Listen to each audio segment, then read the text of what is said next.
పాకిస్తాన్ పరిపాలనలో ఉన్న కాశ్మీర్ ప్రాంతంలో ప్రాంతీయ అసెంబ్లీ ఎన్నికలు తొలిదశ పోలింగ్ జరిగింది. 13 నియోజకవర్గాలలో ఓటింగ్ నిర్వహించారు. అయితే పోలింగ్ ముగిసేలోపే అనేక ప్రాంతాలలో ఎన్నికల్లో అక్రమాలు జరిగాయని ఆరోపణలు వెల్లువెత్తాయి. ప్రత్యేకించి రావలాకోట్లో స్థానిక ప్రజలు, ప్రతిపక్ష మద్దతుదారులు వీధుల్లోకి వచ్చి భారీ నిరసనలు చేపట్టారు. నిరసనకారులను చెదరగొట్టేందుకు భద్రతా బలగాలు మొదట టీఆర్ గ్యాస్ ప్రయోగించినట్లు సమాచారం. అయితే పరిస్థితి అదుపులోకి రాకపోవడంతో కాల్పులు జరిగినట్లు నివేదికలు చెబుతున్నాయి. ప్రారంభ సమాచారం ప్రకారం కనీసం 20 మంది మరణించగా పలువురు గాయపడ్డారు. అయితే మరణాల సంఖ్య, ఘటనకు సంబంధించిన పూర్తి వివరాలపై స్వతంత్ర ధృవీకరణ ఇంకా కొనసాగుతుంది. ఈ ఎన్నికలను బహిష్కరించాలని కొన్ని రాజకీయ పార్టీలు, పౌర సంఘాలు ముందుగానే పిలుపునిచ్చాయి.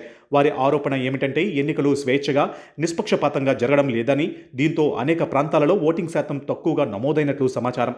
ఈ తక్కువ పోలింగ్ ఎన్నికల విశ్వసనీయతపై మరిన్ని ప్రశ్నలు లేవనెత్తుతుంది. గత కొన్నేళ్లుగా పాక్ ఆక్రమిత కాశ్మీర్లో ప్రజల్లో అసంతృప్తి పెరుగుతోందని విశ్లేషకులు చెబుతున్నారు.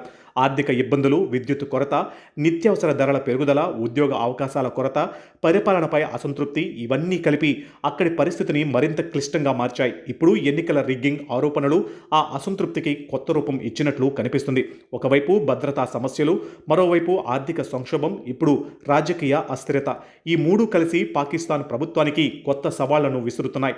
అంతర్జాతీయ మానవ హక్కుల సంస్థలు కూడా ఈ ఘటనలపై స్పందించే అవకాశం ఉందని విశ్లేషకులు భావిస్తున్నారు. అయితే పాకిస్తాన్ ప్రభుత్వం మాత్రం భద్రతా పరిస్థితులను అదుపులోకి తెచ్చేందుకు చర్యలు తీసుకుంటున్నట్లు చెబుతుంది.